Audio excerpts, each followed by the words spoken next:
The overall goal of the following experiment is to use the cell-free biochemical Xenopus egg extract system to analyze beta-catenin turnover.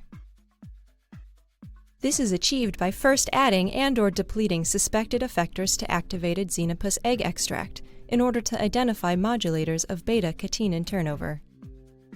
As a second step, exogenous in vitro transcribed and translated beta-catenin, either radiolabeled with S35 or fused with luciferase, is added to the Xenopus egg extract, which is actively degraded under native conditions.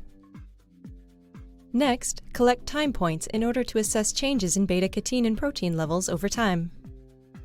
Results are obtained that show whether a particular modulation of Xenopus egg extract increases or decreases rates of beta-catenin degradation, based on autoradiography and/or luminescence detection. The advantage of this technique over other existing methods, such as pulse chase or cyclohexamide chase experiments in cultured cells, is that Xenopus egg extract provides a cell-free biochemical system in which one can analyze protein regulation at the protein level, and it lacks the added complexity of active transcription. This method can help answer key questions in the signal transduction field by identifying regulators of key signaling proteins such as beta-catenin.